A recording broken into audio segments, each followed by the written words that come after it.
Hey, we are looking at the finals today, the finals of the last Go4Heroes tournament, and we are not prepared going up against Imperitum. Two of the teams that have been getting better and better throughout the last few weeks on the European server and in the tournaments, and especially the Spanish team, of course, one of those that has been kind of dominant. Seems like the Spanish have a really massive community out there with a lot of great teams, El Nexo being only one of them, but we are not prepared, getting slowly and steadily onto the same level as they are. We are looking at the first map right now. We are going into Haunted Mines, a bit of a snowbally map, but also one that we don't see all that often. So the teams might have some special tactics prepared for us today. So let's jump right into match number 1 in the best of 3 series to see who's going to take it here in map number 1 of the Go4Heroes Final.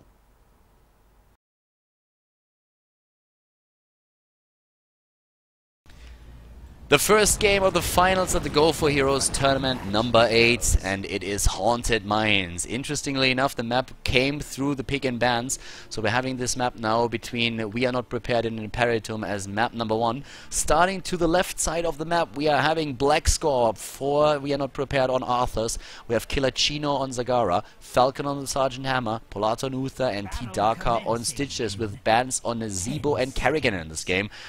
To the right side, Celium for Imperitum with Vala, Shrimpy on Terrell, Dreamshock on Muradin, Splendor on Brightwing, and Smexy Style on Tacita. If you're a bit surprised by some of those picks, the one thing that you have to keep in mind is that we are playing on a map that is very different from all the other maps that we have in the map pool. The 2-lane map is of course something where you definitely want to make sure that your opponent doesn't have the opportunity to grab a very strong early game comp, because the first mine is going to do a lot. Oh, what a hook! Holy hook! Oh, and Shrimpy, the one who gets out there, thanks of course to his abilities, immediately starts to heal up. The one thing that We Are Not Prepared definitely wants to do here is of course push the bottom lane hard. On this map the meta goes that you try to push your golem lane as much as you can. But in this game, it is actually only the team of We Are Not Prepared that is pushing, and the reason is quite simple. They have a very strong pushing lineup with Falcon on Sergeant Hammer and Killer Chino on Zagara. So instead of pushing their own golem lane, we have now Imperitum defending the bot lane, whereas up to the top we are only seeing Arthurs going up against Muradin. That's the only thing that happens there. Zagara is going currently for the Banelings. They can travel twice as fast for exploding. Stitches is going for the sustain build in this case. And this is going to be an extremely interesting match that we see between the two teams now, especially of course since it's on Haunted Mines, and there the mines are extremely important. I mean, this is one of those games where you have a lot of snowball potential. It's one of those maps where we see early comms usually dominate at the beginning, and that is when you get the advantage thanks to those skulls that you can gather up in the mines itself. And we will most likely see the top lane heroes converge towards the bottom lane soon so that they can enter. The team that enters the mines first mostly has an advantage, since they can just wait at the bottom of the mines for the other team to enter. No single kill yet, and that means that not a single one of those teams has an advantage in experience, which is extremely crucial. 6 seconds for the mines. The hook misses. Falcon and We Are Not Prepared are in position, but here comes Dreamshock. They're going down. Is there going to be a stun? They don't get it. They're all going to jump down into the mines right now. Every single one of them. And a massive fight down here. And the first kill against Imperitum. They lose Vala. They're being chased at the top. Smexy Style is low. Zagara goes down in the mines at the bottom. We have 3 heroes now starting to get the first few skulls, but Polato is extremely greedy. What is Polato doing? Why is he still following? He should have gone down into the mines again, but he is going to die here. I'm not sure if that was really worth it. Shrimpy is jumping in, but of course the skulls are being gathered up by his allies in the mines already. They're gathering skull after skull after skull, gonna run straight for it. They don't really have to fight, they just have to claim the skulls. Imperitum is in the lead in overall experience. They're moving towards the right side and trying to clear the small skull camps and then go for the boss. But we have 54 already for We Are Not Prepared, and We Are Not Prepared can now simply move out of the mines and get the hard camp if they want to, and that is an option for them. They could also just try to contest boss, and it looks very much like this is what they're gonna do.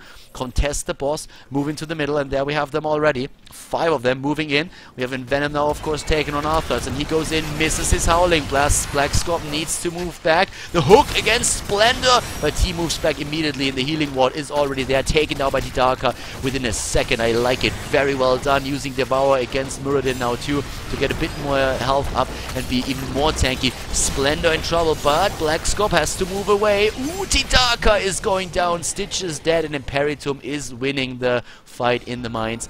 Might be able to take down Killer Chino as well. Celium certainly wants him. Jumps up, even follows, but gets taken out and needs now to move behind the gate if he doesn't want to die. In the mines, on the other hand, we have the boss about to be taken by Imperitum, and that will give him, with the experience lead that they currently have, also a very significant skull number, since they would be at 46, but it doesn't really look like We Are Not Prepared is willingly giving up that boss. They're still gonna try and fight for it. Down here we have a bit of a push going on, and of course Imperitum has no chance of like just leaving that boss. If that is gonna be an 80% golem for We Are Not Prepared, then Imperitum is in trouble, but they have the level 6 talent, and at the beginning those stat advantages are absolutely gigantic. They're really important. Unhorsing Titaka, jumping again against the Stitches. Here's 3 kills against 1. There comes that Stormbolt again in the back. Falcon with all the damage on the hammer. Schwimpy goes down on Tyrael, and a hook against Celium, who bolts away a second later. The healing ward is still doing work, and now they're going for the golem already. It's a 5 versus 4 for the next few seconds. 6 seconds on the death timer for Tyrael. They're moving in again. The hook against Vala. The bolt again. A Dream Shock getting lower and lower. And that same goes also for the 2 tanks that we're seeing in the lineup of We Are Not Prepared. Blackscorp and Titaka quite low, but they gather up a few more skulls. 60. So a maximum of 40 skulls to be picked by Imperitum, and Imperitum is still fighting here. Splendor is extremely low. Oh, and he goes down after that hook that we saw from Titaka. Suddenly there are only 3 heroes in the mines, and the Spanish team is trying to chase them down. Dream Shock is gonna die here. Zagara is already dead, and they are taking them apart one after another. But the counter kills are there against Arthas and Zagara. So we have now 3 heroes alive for each team. Titaka, does he has a devour up? No! And he's being taken apart. Splendor, of course, on Brightwing can always just use his phase shift to come back into the battle, which is one of the great abilities of Brightwing, which makes him also very strong on this map here. And once more they're going for the skulls. It's going to be a 60-40 split apparently. It looked at the beginning like we are going to see We Are Not Prepared succeed, but they did not, and now they're also an entire level behind. It's 6 kills against 5, but there was still experience gathered up on a lot of those lanes throughout the entire battle. So at this point it is the advantage for Imperitum after all that happened. The only thing that works against them is that the golem is stronger for We Are Not Prepared. Middle is being fought over now. The hard camp is attacked immediately by both of the teams. They are aiming for it, and the golems are getting in. Usually try to get those easy camps to help you out with the defense against your opponent's golem, but in this case it's the hard camp that both teams are fighting over. And who's gonna get it? Like, in position is Imperitum, and they're trying to take those knights down, but already the tanks are moving in, and this is where the teams are really gonna battle for it. And so far, especially Vala needs to move back. It looks like we might see Titaka take it. No, Blackscorp needs to move away now, and Titaka is also extremely low. He is being dropped, and a nice jump by Dream Shock saves him for now. Oh, wow, and the health globe just saved his ass, I think. And there's 2 heroes down, with Zagara now dying, and maybe Falcon? No, not quite. But 8 kills against 4. Level 9 versus level 8. They might have the Vitica Golem, but they still are taking the kills and the experience. Down to the bottom lane, the Golem is already starting to push in. We have a bribe used by Splendor to get that easy camp. That's going to help with the defense against the Golem. Up to the top, we have the push going strong by Team Imperium. They're going still for those towers, and they are nearly level 10. They are nearly level 10. They're doing an amazing job, I have to say. Very well done so far. I mean, down to the bot lane now with a 10 under their belt. We have them with Strafe, Judgment, Avatar, Blink Heal, and Archon. Whereas Cleanse on level 7 for Uther has been picked last for Team We Are Not Prepared. They are going to hit the level 10 in 1 level. They are an entire level behind. And it was wall against wall. That was the exchange there. Not a single mule picked by those teams. It's a strong talent on this map. It's a very strong talent. And now, of course, this wall is going to be pushed in. I mean, if you have level 10, you want to do work on a map like Haunted Mines. You really want to do work. And that's what they're doing right now. They have also, of course, that camp that is helping them. The Siege Giants are doing enough damage, not only against the creeps, but also against the structures here. And they're just simply saying, listen up, guys. Like, you have done well in the mines and you got more skulls, but we are in a much better spot. They are jumping in. Oh my god, with a 10 they're dropping 1, they're taking the hammer down. Zagara is on the way back, but they're getting this balls to the walls, balls deep, 2 kills and a fort. They don't care about that at all. They are saying, boys, we have an advantage, we have the heroic abilities, and we are running with them. We are gonna take this first game. We are not prepared, might have been dominant in the last few weeks, but at this point we are going to claim victory in this first map in the finals. They're trying to at least 2 levels ahead already and in a great position for the next mines, of course. If they could get the 13, that put them even farther ahead. That would actually give them a massive talent advantage over their opponent. It's 5 kills against 10, but of course you should never count we are not prepared out, because, well, despite the name that they've chose for themselves, they are usually very prepared for these games.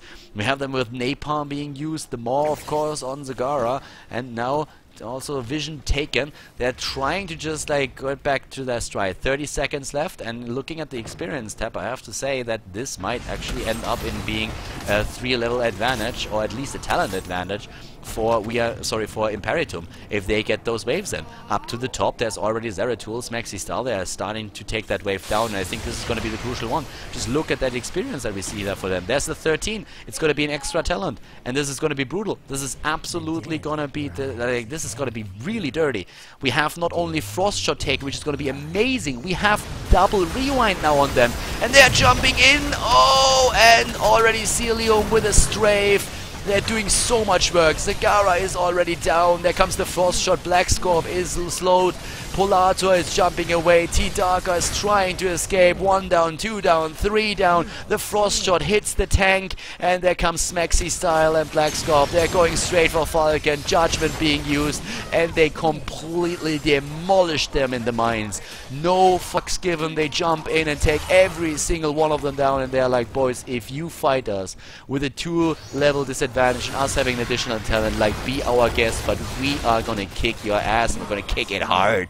And that's exactly what they did. 15 kills against 5, and this is a very, very bad spot, of course, to start into the second golem. 4 T-skulls taken already, and what can you do when you're on we are not prepared right now? And the answer is nothing. You kind of have to try to rush to the boss, but you can't. You want to drop maybe a 4. There's nothing that you can really do. You cannot take those fights. You want to, but that would be suicidal. You're 3 levels behind. You're losing all of the skulls, and this is just haunted mines. This is one of those things that happens on this map. And Splendor is trying to jump back, the rest of the team as well. We're talking 95 skulls to 5. Take that hard game, take it. Imperitum is not gonna care at all about this. This golem is gonna be a monster. This golem is gonna be a huge problem now for we are not prepared. They don't even have the 13 talent. Without that talent, I mean, what are you gonna do there? We already have the entire Imperitum team except for Splendor moving in position, and he already made sure that those 2 golems are also gonna help out against the so those 2 siege giants are going to help out against the golem. They may be a bit too close for comfort, but this is the top lane. This is where we are going to see the next battle happening. This is where the golem is wrecking it, and this is where we still don't see the 13 talent, for we are not prepared. Imperitum, they are going to start moving in down to the bot lane. This is where we see still Brightwing doing a bit of damage. Their golem is already down. There was a 5% golem. That's nothing. This one, this is like a titan. He's moving in, and this is gonna be brutal. I mean, we might see the 16 talent before we are not prepared reaches 13. There we go. The oh, and once again, Black Scorp goes down. A strafe is being used by Celium to take those apart. 16 talent for them. The Gorge being used. Counter initiation with the Judgment. Down goes Stitches. And this is already a 5 versus 3, and they can kiss that keep goodbye and maybe even the game. 16 talents versus 13, a 3-level advantage. Imperium gaining the momentum. They're like sharks in the water, smelling blood. Then they are going straight for victory here.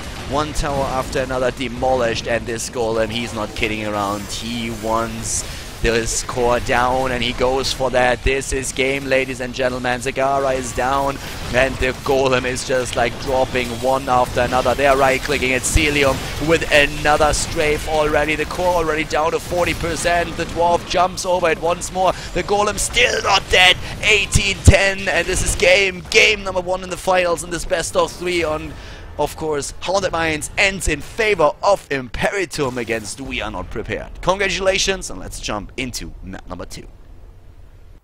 Oh boy, that snowballed fast. Imperitum really showing we are not prepared how it's done. Like, this game did not go well for the Spaniards.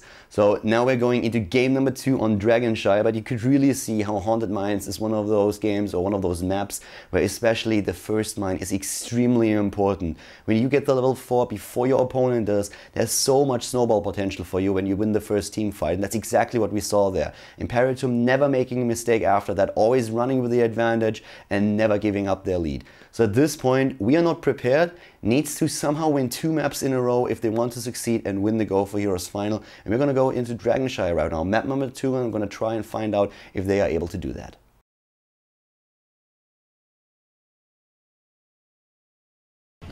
Game number 2 here at the Go4Heroes Final number 8. We are looking at a best of 3, and currently we are not prepared. Are down 1 map. It's a 0-1. Imperitum 1 on Haunted Mines, and now we are on Shire, which could be the last map of the day. To the left side of the map it is. We are not prepared with Black Scorp on Zeratul, Kilachino on Sergeant Hammer, Falcon playing Jaina again, Polato Uther, and T-Darka Tyrael. To the right side of the map it is their opponent with Shrimpy on Illidan, Dreamshock on Muradin, Celium on Tacita, Smexy Style with Reyna, and Splendor with Brightwing. We had a pretty interesting game so far, especially in the picks and bans. Well, the game itself just started, but the picks and bans were already pretty awesome because we had a ban on Stitches and Vala of all heroes. So with the Tigers currently globally banned still, that was a very interesting situation where, of course, ranged heroes and especially the DPS heroes were a bit scarce, and that's why we are seeing now an Illidan as the last pick for Imperitum here. And we also have, of course, the Jaina again that we saw already once earlier today for We Are Not Prepared together with the Zeratul, which is not really a bad setup for them. We also saw in the last game the same build that is being used at this point with Winter's Reach. The Frostbolt talent is something that they went for on 1 and 4 on that particular hero. But this is going to become a very interesting game now. We Are Not Prepared is a very strong team, but they got their asses kicked in the last game. They really didn't stand a chance there. On Haunted Mines, everything snowballed out of their control super early. T-Darka at the top now up against Shrimpy. The trial lane to the bottom for both of the teams is of course going for it. Kilachino, Polator, Falcon up against Smexy Style, Celium and Splendor fighting for those shrines. And Reyna is in there as well. So we're having a Reyna in the game. We're having also once again that build with the additional mana regeneration for Tacita. Same talent that has been picked up by Uther. The good old Conjurer's Pursuit. And, well, up to the top lane, or in the mid lane at least, Dreamshock versus Black Scorp. Both of the shrines are going to be in the hands of the blue team in just a second. Oh, no, actually I'm wrong. As at the bottom lane, it looks like Splendor and his team are able to at least capture one of them. So it's 1 shrine for each team. The Moon Shrine captured by the red team, the Sun Shrine by the blue team. So far with the level 4 approaching, we're gonna see, we're having actually a pretty even game at the beginning here. Kilachino doesn't really get a whole lot done with the tank, as of course the mine setup here with the 4 talent. We now have also Maelstrom Shells being skilled, and amplified healing on Tyrael, who plays more of a tanky build than we saw in the last few games. Also, of course, because he's the only tank right now, but We Are Not Prepared. There come those additional storms in, and they're trying to take down as many of those mines as they possibly can, and they're doing a pretty good job at that. Polata, Falcon, and Kilachino just can't push into that shrine. They just can't get into that. So now we're having, especially Smexy Style with the Q, always able with the penetrating shot to just like move one of the heroes back and hit that hard. Falcon is very low in hit points in general, even if he's at full HP, he's very low as a Jaina player. So he needs to be extremely careful that Reyna is not going to get too close to Jaina. Not only because Kerrigan is going to be super jealous and going to kick Jaina's ass, but also, of course, because Reyna is hitting pretty hard. Nice attack against Splendor here. The Brightwing nearly dying, and that healing ward, I guess, was part of the reason why he was able to stay alive in the first place. We have in the mid lane the aggression against Dreamshock, and Illidan is not taking the shrine for some reason. He's not even trying to, and I don't know why. In the mid lane we have Dreamshock nearly going down. Illidan needs to move his ass up there to get that shrine, and he needs to do it fast. Finally he's going to start doing it, but a lockdown against Splendor might take down one of the heroes, and yes, there it is, the kill against Muradin. Illidan Shrimpy was just a bit too late capturing the shrine at the top. Now he has to be careful that he's not being taken out here. But we have 3 seconds death timer on Muradin, as bottom shrine is still in the hands of course, the team in blue. And Celium and Smaxy style, they are still in position here. It's 2 versus 3. Level 7 talent has already kicked in. There it is finally also for the red team. And they have now, of course, first aid for Illidan. And once again, both shrines under the control of blue team, with Illidan grabbing the top now. Searing attack on Reyna gives him that extra burst damage on the DPS. We have also the healing ward on 4, combined with the 7 talent being the Storm. And there they go straight for that once again. Bot lane with a 3 versus 2. That's going to be in their control. Illidan up at the top against T-Darka's Tyrael, pushing him back for now. Both shrines now finally in control of the red team, so they get a chance at the Dragon Knight, but Black Scorp is there and just waiting for an opportunity to interrupt, where the bottom lane is hardly fought over. Well, actually, they fight pretty intensely, to be honest. So we have a 3 versus 3. I was for a second thinking that they didn't fight there at all, that the red team had everything under control, but with the third hero rotating down to the bottom, it was a very different scenario. And now with the sieged up position, it's quite difficult to just move in there for the red team, especially since there are also mines being put in place. We have also a level advantage for blue team. T-Darka is not going to jump in there, he knows that too. He needs to go back, and he needs to go back as fast as possible. Black Scorp starting to hold the lane to get the experience there. Nice rotation, I like that. Keep the lane experience up. Having a heartbeat on the lane is very important. You want to get the level 10 faster than your opponent. And yeah, down here at the bot lane we have once more that extra, yeah, there it is, the extra healing ward. Double shrine, the Dragon Knight, well, and Muradin gets it! Muradin is finally one of the big ones. Like, he also already as a child was one of the smallest in his group, and he was always wondering what would it be like to finally be a tall guy and have that battle axe in hand, and finally being able to look people in the eye as well when you're killing them. Right now he has that opportunity to do. He also has wings, and he personally thinks this is awesome. So Muradin, finally a dream come true, so he's enjoying this quite a lot. Level 10 for both teams right now. Muradin doesn't even know what to do. First, you can really see like that guy is having so much fun right now. He's just attacking the mid lane a bit and is then going down to the bottom. He wants to show everybody that he's finally a tall person. What he doesn't know is that it only lasts 20 more seconds, and then he's gonna arrive back in reality. So that dream come true is, yeah, not lasting very long. This is not the Make-A-Wish Foundation, and it's not gonna last forever. I'm sorry, my friend, but still, you had your minute on, yeah, in the limelight. So he's already moving back. He raised a few towers into the ground, so that was definitely worth it. Reyna's Raiders being taken for Reyna. For Falcon, we have the Water Elemental on Jaina being used. The Judgment for Tyrael, not really a big surprise to see something like that there. Napalm also on the tank, which Kilachino already uses to take down the mid lane, or the mid lane camp here, the hard camp. In the middle, Dream Shock is now suddenly tiny again. The dwarf is also, like, he's a little bit on the fat side for a dwarf, I feel, so he needs to make sure that he gets a bit more cardio in. That's why the team positioned him in the mid lane and is saying, like, dude, you really need to work out a bit, so you take down that mercenary or the minion wave that is pushing in right now, and then we're gonna find out if you can finally lose those extra pounds that you have and keep up with the rest of the team. Or we have to buy you a new mount because your horse is already complaining, buddy. Bottom lane, that's where we have another camp taken, and of course if you have a Jaina in there for Blizzard and the Napalm, you can clear those hard crimps super fast.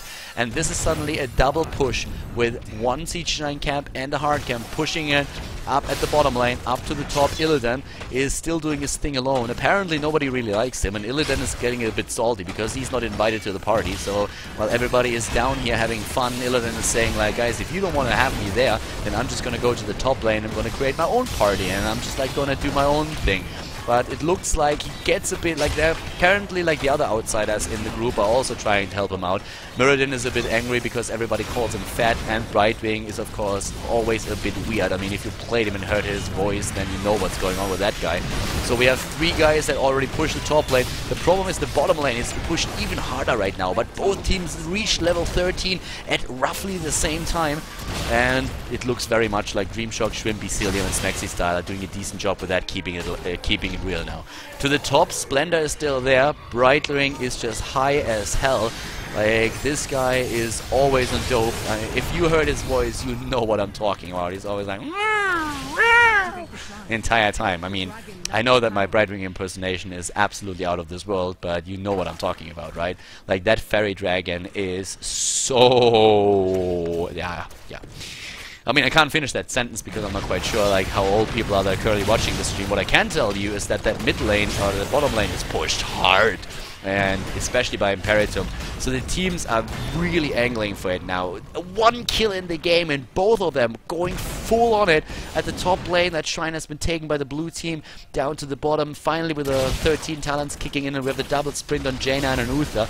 Uther, of course, trying to get that stun in, and that's where Brightwing finally has to stop hallucinating and needs to drop that polymorph on Uther to stop that mass team stun. And that's one of the big jobs that he has there. The rest of the team is a bit worried that he might still be on his trip when that hits, but I have confidence in Brightwing that he's able to see that coming, because that Uther is going to run in only once. But there we go with an apparent push down to the keep. It looks like the Spanish team really wants to have that right now. And yes, we're having them jumping this, but Reyna is already on its way, and by now Reyna is starting to be one of those DPS heroes with Giant Killer there as well. Dreamshock is jumping in and he stuns, he's trying to, but there comes the Void Prism and they go straight for Dreamshock. Oh, in comes Illidan, he's trying to jump away. Oh my god, he gets away. Really well done by Shrimpy. Great control on the Illidan, but Celium is very low now, and they are trying to chase those down. Look at T-Darker, he has no hit points whatsoever. Reyna tries to move in. Oh, the stun against Killer Chino, and down he goes. Killer Chino is down, and that puts it into a 4 versus 5. T-Darker jumping away in the last second, and this is getting insane. Top lane, that's where Zeratul jumps in and tries to grab one of those shrines. Uther, the guy with the beard, is a little bit too old for that shit, and he is completely fed up with it, and that's why he's running away.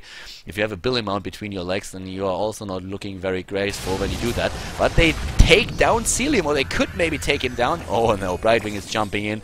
Like, he apparently is fully aware of what he needs to do there. Oh, and he's running away.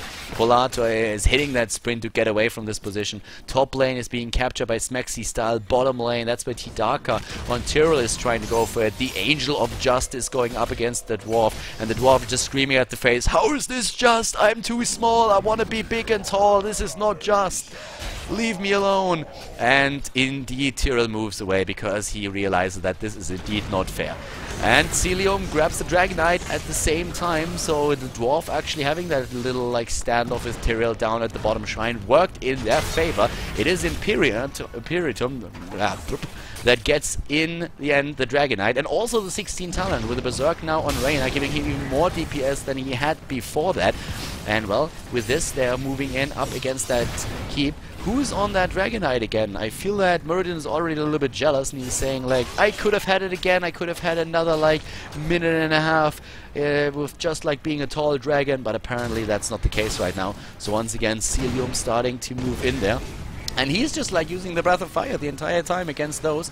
And the thing that works for them so well is that, the Fairy Dragon is once again at the top lane. He can of course always jump in when the shit hits the fan. So he's just like trying to get the experience with a split push there. We have another move with the Dragonite down at the bottom, where Celium is just attempting to put some damage on that fort, and he's doing pretty well with that.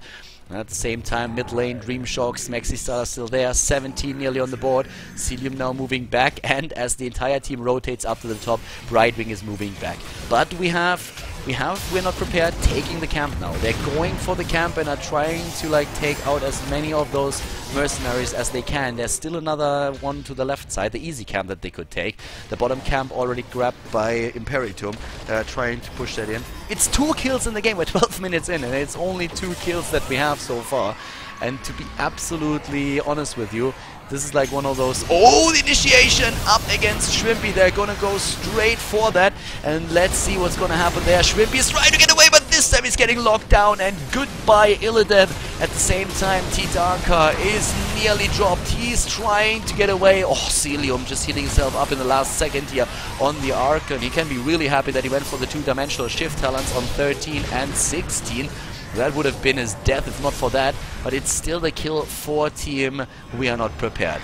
And even with that experience advantage that we have for Imperitum, they need to be careful. They have 1 kill down, they have lost quite a bit of momentum that they gathered up earlier. They have the advantage in experience, but if they lose another hero or two, then that might turn very, very quickly. Especially, of course, since that would also lead into structures destroyed, and that could be something that is... yeah, that could be happening a bit later there. Well, up to the mid lane, we have Falcon and Blackscope moving in. For them, it's really important to land especially the Void Prism here pretty soon. The initiation with the Tyrell so far has only worked out in one of those fights, and if you really want to get the most out of Jaina, then you need to make sure that you set up everything and keep her safe. You need to peel for her, man. You need to peel a lot, because she is just way too squishy to keep her at the front line, so always have that prepared. Shrimpy is trying to jump her every single fight, but he doesn't really get the chance to do a lot of damage to that. Blizzard being used in, and Blizzard and Napalm are just like wrecking every minion wave, and they are also going to do a lot of damage to that keep if they get close enough to that. Falcon is already there, Dreamshock is moving away here, and they're just like waiting for an opportunity to move in. And again, that split with Brightwing, they want to aim for the 20 as fast as they can, but they need Brightwing really down at the bot lane. He needs to come in because that keep is extremely low. I don't think that Brightwing can push this fast enough. I don't think he can get a keep for that. That keep is going to fall way too far. Now they're moving in. Here comes the bubble. They're going straight for the Void Prism. Shrimpy is already down. He got initiated against immediately. They used Void Prism, initiated against Illidan, dropped him, and now Brightwing is back, but it's already a bit too late. Celium is moving back, and Dreamshock trying to jump out on Mirrodin. He gets a good start off that might save him, but Blackscorp goes in, and the double nuke takes him down. The double bomb talent is just like too strong, getting those singularity spikes in there. They lost Tyrael though, but they're going for Celium again, and I don't think he has dimensional shift up. Oh my god, he has. In the last second he uses it. Smexy style rooted down. Jaina helping with the escape now. The Cone of Cold doing work, and Blizzard as well. Whoa, careful Reyna. Don't move in there too much. But as you can see, still level 19 versus 18. That's really that power of Brightwing, giving them the extra experience with those split pushes that we've seen the entire time. So they're doing very well with that. The problem that Imperitum is facing now is that they might actually go up against the Dragon Knight at this point. That would be the first one that we are seeing for Team We Are Not Prepared, but yeah, it doesn't really look likely. It's 4 versus 4 right now with another 3 seconds on Mirrodin, so they just have to contest the mid lane. A preemptive attack against the mid lane to make sure that nobody is really grabbing that down to the bottom lane. Splendor is taking one of the shrines now as well, so it's once more that 5 versus 5 on the map, and I mean, We Are Not Prepared are starting to run out of time a bit. They are looking at 20 for their opponent in just a few seconds, and keep in mind that this is already map number 2. Imperitum is ahead with a 1-0 in this series, and therefore we could definitely see them finishing this off with a 2-0 and winning the Go4Heroes tournament number 8. It's just a question of how exactly they are initiating into the fight, and again they attempted to go. The lockdown against Illidan. Shrimpy is just like way too squishy if he doesn't have the Tassadar close to him for the shields. It's a big problem that he's having right now. Tassadar with healing ward is of course amazing, and then if you also go for the Tassadar shield, you can really survive something like this, but him alone, without even a chance to use his stone skin, there's just no way. The serial initiation, he was a bit too far out, and then comes Uther and drops him with another stun. There's very little you can do against that. A 2 versus 2 at the top, and oh my god, Jaina, like you can't fight there like this. And he uses sprint and gets away in the last second, but with Polator coming in, there's not really a lot of danger. But suddenly Blackscorp, always there too, blinks away again with a wormhole. This is going to be a 4 versus 5 in just a second. If they really fight, I don't think they should. They cannot win a 4 versus 5 here. I don't think that's going to happen. Oh, Falcon is very low. They're really trying to go for it, but here comes the Void Prism. He jumps in, and oh my god, Darker gets nearly dropped here by Reyna. Reyna is about to move in. They're really starting to do work, but they have to use every single heroic ability that they have. They really were able to push back 5 heroes. Amazing play there and positioning by them. That level 20 talent that dropped in during the fight, that helped of course a lot to accomplish that, especially with the extra blinks on heroes like Reyna with the avatar that we are seeing there, the Unstoppable Force, the Twilight Archon, and also the Storm Shield. They have those talents now. They have the 20. Metamorphosis can still be used by Illidan, and if he just like goes into the middle, they control both of the shrines. That would be the Dragonite, maybe the victory for them. It's a 18-minute Dragonite if they get it. And here comes the jump. They're going straight for it. Jaina trying to escape here, and the initiation material straight against Shrimpy, but that stun was a bit too soon by Uther, and down he goes. Uther is dropped, and now Tidaka is all alone at the front line with Jaina and the siege tank trying to do their damage. But we have, oh my god, yes, Illidan goes down, but it looks like Tidaka might be the next victim in this battle. He's trying to go back in after welling up, and that fort is of course helping out too. Here comes the Reyna's Raiders. Down goes Gilachino. No, he survives for now. Oh, he gets away. Really well done. And Celium is just barely getting away with the dimensional shift, but he's low already. Jaina down, but the counter kill against Tacita, and in goes Splendor trying to get the Dragonite, and he gets it. He gets the Dragonite. Smexy style is still there, and the Dragonite is starting to move in. 20 versus 21. We have already the advanced Lava Strike being used, the Winter Mute, the Water Elemental, the Advance, and the Divine Hurricane is there, and of course the Angel of Justice for Turiel. This game is gonna get pretty nasty right now. Is it gonna be Keep? It's only 2 heroes up, but Uther is gonna be there soon. Oh, already Splendor punting here, training for, of course, the NFL here. Yeah, moving back there, and of course one of the things that he could do, ooh, another good punt. Like if he continues like that, we are gonna see him at the Super Bowl. But now he has to move back for now. 40 seconds on the Dragonite. They can wait a bit longer. I'm not sure if they can really use Splendor on the Dragonite to drop one of the keeps, considering how low he is already in hit points. But they still want to wait for the Tacita to make sure that they can maybe do a bit of more work with them. So right now we have them 20 against 21. We are like 20 minutes into the game. Splendor in the mid lane is still going ham with his Breath of Fire. It's 5 versus 5. 7 kills against 5, and they are rotating down to the bot lane. They are trying apparently to go for the camp. Yeah, the Bruiser camp. Now that the Dragonite is jumping out, they're going straight for the champion. Nice rotation. I like it. I like it a lot. They are there already once the Dragonite evaporates and goes straight for it. And there we go. They have the lane pushing in. They can grab, of course, the easy camp as well. We already have the easy take to the left side by the Spanish team. And they are apparently trying to contest. And in goes Black Scope, jumps in, cleaves, and wormholes away. And who's gonna take it? Oh, nice. Oh my god, there's Dream Shock, but can he really go for it? Shrimpy is there as well, trying to drop Jaina. He's jumping in once again with Illidan, and a great stun by Polator. Nobody dead so far. The camp ends up in the hands of Imperitum. They get it after all. A lot of heroics already used. They're trying to put them to the test now with them jumping in and trying to drop Killachine on the Sergeant Hammer. Black Scope is there. He doesn't have the Void Prism any longer, and Dreamshock is still in full pursuit. Shrimpy taking out a few of the creeps here. Can they lock somebody down? Smexy style blinks away and gets healed up. Uses his passive, of course, now as well. And Jaina still trying to do her thing, slowing down Dreamshock, and Muradin is dead. Muradin is down, and they're trying to hunt Shrimpy once more. Black Scorp, he gets him with a cleave, and suddenly it is a 2 for 0, with Celium now also dying. Yes, he's already, he can't get away. Where's that stun from Polata that would finish him off? There it is. 3 heroes down, and that is going to finish, of course, one of the keeps, at least, if not more. I mean, at this point, looking at the heals and the damage, that Brightwing with 60,000 heal. We have Tacita with a lot on those as well.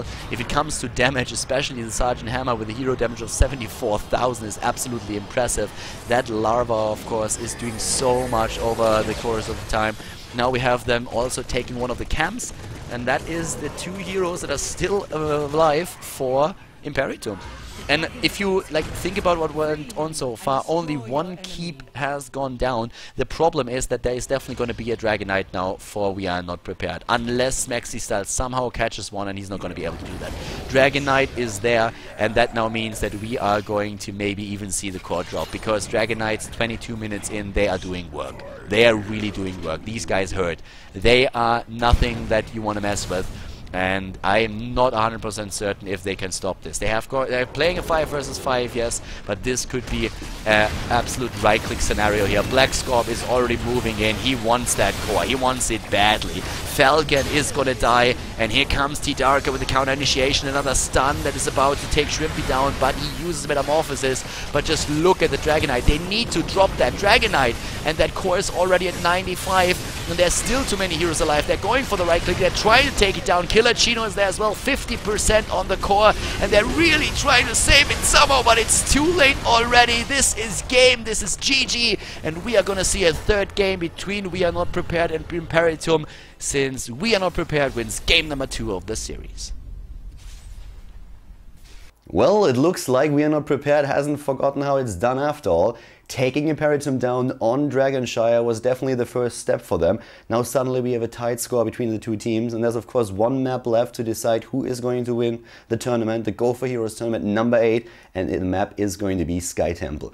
The new map, it's pretty chaotic at times, but teams are starting to really learn how to play the map and how to just set the heroes up, which temples to take. And we are going to go into game number 3 right now, of course. I'm going to find out who's going to win that tournament. Is it going to be Imperitum after they had the 1-0 lead in the best of 3 series? Or will at the end We Are Not Prepared prevail again?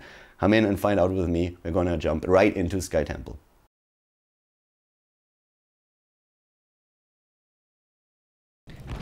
Game number 3 at the final at the Go4Heroes tournament number 8, ladies and gentlemen. It is Sky Temple, which is pretty darn awesome. And we have a 1-1 in this final. This is the last map. Black Scorp to the left for We Are Not Prepared on Kerrigan. Tidaka on Arthas. Falcon on Sergeant Hammer. Polato on Uther. And Killer Chino on Tacita. To the right side of the map it is Shrimpy on Tyrael, we have Cilium on Azebo, Splendor on Brightwing for Imperitum, and it is Smexy style on Vala, and Dreamshock on Muradin. This map is going to be a pretty cool one, and we're going to have quite a lot of fun there with the teams already angling towards the middle of the map. We have the vision taken here. And yep, there we go. Black Scorp jumping in, and I actually like the comp that we are seeing for We Are Not Prepared quite a lot, to be honest. It's going to be great in those small areas where we are fighting for the temples then later when they activate. But the bans in this game, the picks and bans so far, Zeratul and Stitches were banned out. And now we are having, at least for We Are Not Prepared, one single tank, but they have the Kerrigan there for lockdown, and they are also relying again on the Sergeant Hammer. Oh, nice wall of zombies there by Cilium, already anticipating that there's going to be a rotation up to take one of those down. Kerrigan and Arthas, of course, guarantee you a very strong early game, and that's what we're seeing there. Nice dodges by Dreamshock, really well done. Both of those evaded and jumped away from the Howling Blast, and then also Black Scorp didn't get his stun comp in there. So very well done by the Dwarf. And in the middle there we have again that fight for the tower. Vision on this map is actually very important, and that watchtower is in a great place to control, especially the mid shrine. The first temples to activate are top and middle, and then in the next wave we are going to see the bottom shrine being activated, or the bottom temple being activated alone. As you can see here, Polator still against Splendor, the two healers up against each other.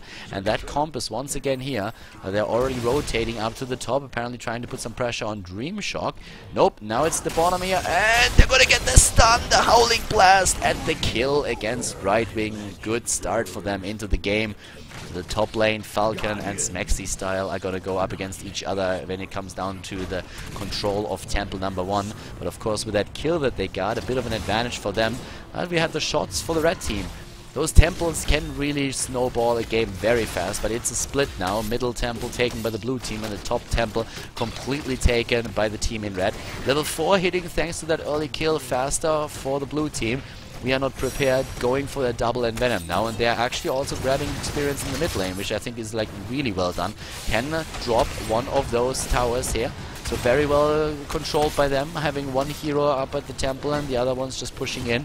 We see a similar scenario in the mid lane where Shrimpy is trying to push against Falcon. The bot lane is controlled by the two healers, Polato and Splendor, both teams with very similar experience now, and once more of course also the mid's vision taken. Shrimpy is running right through it. He doesn't care. He's like, yeah, well, let them see where I am. I don't care about that at all. We have them moving to the right, taking one of the hard camps now. But the team's really just like trying to get that experience going. One of the things that's pretty cool is that this boss that we're seeing right over here, that's going to spawn pretty soon, is in a very, very open location where all of the teams have access from several sides. And that allows them then to just like contest that whenever they can. Very, very dangerous to take it, but of course very rewarding as well. The boss also a bit changed on this map. We don't have that standard golem, but instead one of those like big scarabaeus there.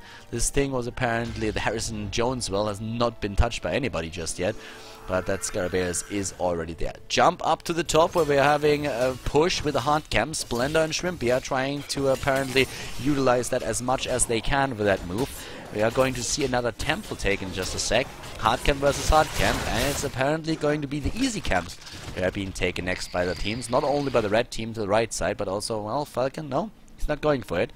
They're not even contesting. It's just about the experience, and the tank is rotating down to the bot lane because both teams already know that we are seeing that temple activate next, so they're trying to get into a position early on and put the Brightwing to the top lane because he's going to be the one who has the easiest time with a phase shift to jump down. So those rotations on the map and knowing where those temples are going to spawn are very important. Nice dodge on the wall of zombies, really well done. Falcon and Palator evading the trap for now. Level 8 versus level 8. And the rotation down to the bottom. Both of the teams just waiting for that. Top lane, the only hero who's still there is Brightwing, who can jump out, and that gives them a bit of an experience lead, or will at least. Yeah, that continues. Killer Chino is being stunned here at the bottom lane. It is that easy camp that has been taken that they're currently pushing back, but the temple's activating now in another 10 seconds, and that means it's time for the teams to get into position, to get ready for that move. Celium and Smexy are already there. They are all in the middle right now. Looking maybe for another opportunity there. And yep, there they go again. Smexy Style, Celium have to deal with the Siege Giants. And at the same time, the Temple is about to be taken. That's where they start to move in. And Polator, Blackscorp, Falcon, and Killer Chino. What are they going to do here? Are they going to get that chance? Yep, they have the Temple and they push in the lane. Apparently a mid-push lane is trying to make up for the experience that the red team is going to lose there. Imperitum is trying to drop one of those. That's going to be a bit tricky if you actually lose a temple and then you have an entire team pushing against you. I don't think that you can make that happen. That level 10, thanks to Brightwing, is going to hit a lot sooner for Imperitum than it is going to hit for We Are Not Prepared. So even though they get that shrine down here, they are still losing quite a lot of experience. And the 10 is there. 10 is going to be hitting a 4 We Are Not Prepared very soon as well, though. But still, that shrine is not contested. Or the temple. But they might jump in and try to take them down. Oh, Blackscorp, does he get the stun comp off? Oh, gets 2. He gets the stuns and Maelstrom already being used. Dream Shock about to go down, but he jumps out. And here comes the Ravenous Spirit. But Kerrigan and Uther are already gone. They're trying to drop Shrimpy and they get him. But what a nice fight that we saw there. But it's not over yet because the wall of zombies is taking down T-Talker. No, it's not. Smexy Style moving back in the last second on Vala. They have still 4 heroes up, but oh boy, was that a fight there between the two of them. That was quite the interesting battle that we just saw. I mean, at the beginning it really looked like we saw Kerrigan take down at least 1 or 2 of the heroes, especially when she activated Maelstrom as well, in addition to the stun that she hit nearly perfectly.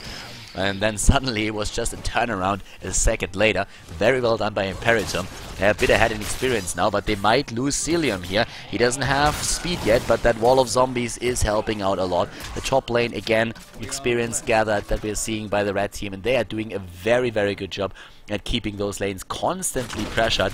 And of course, with him moving in already and Tyrell being there as well, it is going to be another fort that goes down, and that gives them level 12 faster than their opponent. So level 12 already there, up to the bottom. That's where we're going to see the boss being dropped, and they get it with 2 heroes at the top lane. There's no way for them to contest it, and this boss is going to do some work.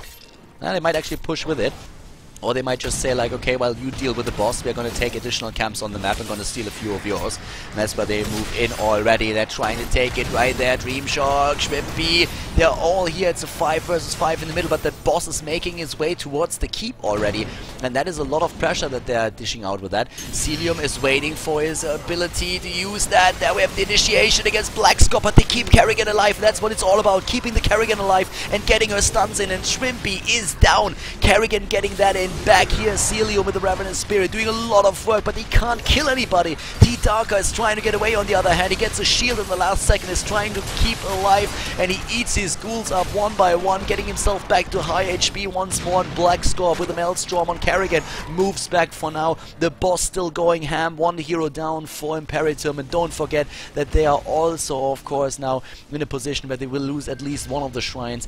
This one keep not touched yet, but the wall is down, bottom shrine already taken, and that temple is starting to do work towards the mid lane, as we have Kerrigan moving in for another attempt to take those siege giants. The 13 talent was a bit faster for We Are Not Prepared, but Imperitum is doing well so far. 3 kills versus 2, Imperitum still on the same level, catching the top temple here with Smexy style.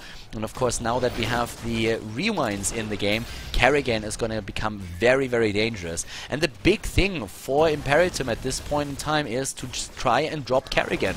But We Are Not Prepared is playing extremely well when it comes to that. As long as he kept the shield up on Kerrigan and heal her, she can wreck a team. Kerrigan is one of those heroes with which it's extremely important to just like stay alive and make sure that you get your stuns in, especially with the rewind. And that is what Imperitum is trying to avoid with the judgment on Tyrael, trying to drop her as fast as they can. And of course, We Are Not Prepared. They know that. They're always keeping something ready to keep Kerrigan alive, and if they can manage to do that, Kerrigan alone can wreck a team in one of those fights easily. But it's still a very even battle that we're seeing between the two teams. We're having in the middle currently 3 heroes rotating towards the vision, trying to cap that, and gonna get that. 15 versus 14, very, very close, extremely close in skills. And in the mid lane, it's Shrimpy and Cilium trying to get more experience by taking down another minion wave, and Splendor at the bottom lane, of course, doing his split push thing once more to just gather up that experience that they need there. He will have to jump to the top lane very soon, though, with his phase shift. We already have the rest of the team assembled. 4 versus 5, and they need that. Here comes Shrimpy, jumps in, trying to displace Polato, and he does that, but that fort is being attacked there, and here comes finally Brightwing making his way in. 15 versus 15, they're starting to initiate here. An initiation against Kerrigan, but the shield is already there, and Kerrigan not even touched. Shrimpy is just like, I feel like you overextended a bit too much there. Splendor is low, uses the... Wow, the Emerald Wind actually like the saving grace for them in this situation. But Kerrigan with a nice stun, a lockdown against 2, dropping Vala, dropping also Dream Shock. 2 down, Polator barely survives over here to the left. The fort goes down. It's a 2 versus 0, the 16 talent dropping. And with that, we have Imposing Presence. We have also Blade Torrent increasing the range of the impaling blades, and Arthur's is even tankier than he was before. Great fight here for We Are Not Prepared. The Spanish team doing extremely well here. I mean, they were down 1 map in this best of 3 series, and now it looks like they might be able to turn things around and win it with a 2-1. We're not there yet. We're not there yet, and especially with those temples, of course, playing a huge role when it comes down to being successful on this map. There's one fight that can decide nearly the entire game. But at this point, it looks very much like the advantage that we are seeing for We Are Not Prepared is something that they might be able to carry over into the late game. They have nearly level 17, and it just takes a bit more experience for the 16 talent to drop for Imperitum, and they're trying to get that right now. They need the 16 talent. They cannot fight before that. They are getting the top temple instead. We're having double blood for them. The passive also in Mirrodin.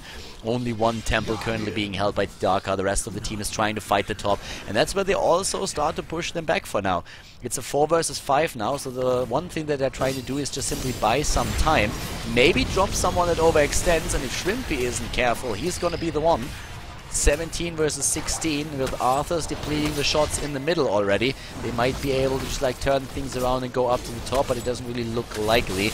Yeah, that temple is near done, and this attacks the first keep. It's going to attack the first keep here.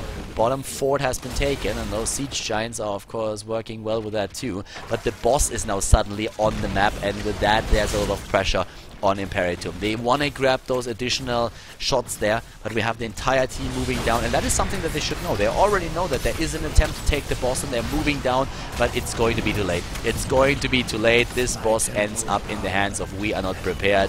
Yes, Imperitum, they are too late, and if they lose a fight now, then they might lose the game, because this boss is not kidding around, and the keep has already been attacked earlier. So at this point, this keep is very likely to fall if they lose a hero now as well. So they have to be extremely careful. Kerrigan can just jump in with the Ravage and then use the combo to lock somebody down. And of course, by now it's so much easier for her since the Impaling Blade radius is even bigger. And are we gonna see that? Is she gonna jump in, waiting for the rest of the team? And no, not just yet, just buying time, taking the shots with the boss. They can fight under the keep now, and it looks like they're going to try and do that. Kerrigan not going in just yet, but that boss is doing work. Zeratul could drop another Storm Comp, doesn't do that. Boss doesn't get it.